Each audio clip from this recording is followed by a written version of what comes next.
Hi everyone, welcome back to my YouTube channel, and today we are going to talk about sphenoidal sinus anatomy. So let's start our topic with introduction. Sphenoidal sinuses are paired paranasal sinuses that are located within the body of sphenoid bone, deep in the skull behind the nasal cavity.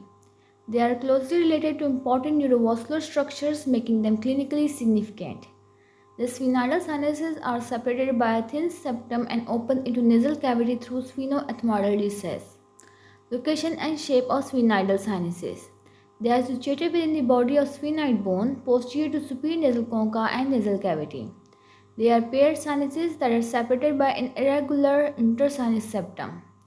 Their shape is irregular cavity that may be asymmetrical, and their size increase with age.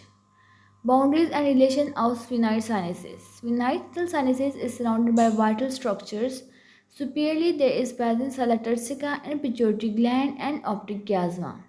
Inferiorly, there is roof of nasopharynx. Anteriorly to the sphenoidal sinuses, there are posterior nasal cavity and sphenoethmoidal recess, and posteriorly there is clevis and pons. Laterally to it is cavernous sinus, internal carotid artery, and cranial nerves number 3, 4, 6, and ophthalmic division of trigeminal nerve and maxillary division of trigeminal nerve. Openings and drainage of sphenoidal sinuses. Each sphenoidal sinus drains into sphenoethmoidal recess that is located above the superior nasal concha. Drainage is often gravity assisted due to the high location of the opening. Size and development of sphenoid sinuses. They are absent on or very small at the birth, and they begin to lodge at the age of around 3. They fully develop in adolescence, reaching maximum size in adulthood. Their average adult size is 7 to 8 milliliter. Blood supply of sphenoidal sinuses. First, we will talk about arterial supply. It is supplied by posterior ethmoidal artery, that is branch of ophthalmic artery. And also it is supplied by branches of sphenopalatine and pharyngeal artery, that are branches of maxillary artery. Talking about venous drainage, it drains into posterior ethmoidal vein, pterygoid venous plexus, and cavernous sinus connections. Now supply of sphenoidal sinuses. First we will talk about its sensory innervation. It is supplied by posterior ethmoidal nerve, that is branch of nasociliary nerve, that is the branch of ophthalmic division of trigeminal nerve. It is also supplied by orbital branches of maxillary nerve, that is branch of trigeminal nerve. Then we will talk about its autonomic innervation. It is supplied by parasympathetic fibers from facial nerves through pterygopalatine ganglion, and it is supplied by sympathetic fibers from the superior cervical ganglion. Lymphatic drainage of sphenoidal sinuses. It drains into retropharyngeal lymph nodes, then to deep cervical lymph nodes. Functions of sphenoidal sinuses. First, it lightens the weight of skull. Second, it contributes to the resonance of voice.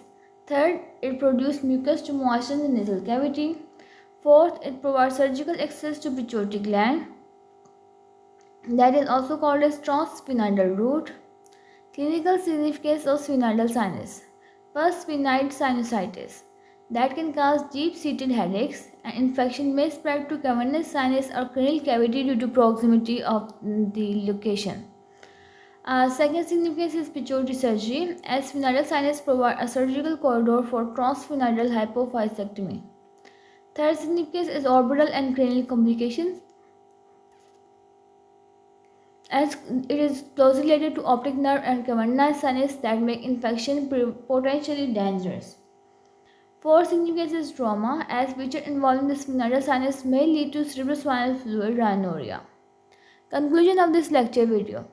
Sphenoidal sinus is a deep, centrally located paranasal sinus that has a great surgical and clinical relevance because of its proximity to the pituitary gland, optic chiasma, and cavernous sinus.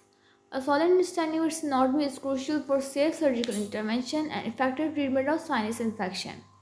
And this was all about sphenoidal sinuses. Hopefully you liked the video. If you do, don't forget to like, share, subscribe, and comment. Thank you for watching.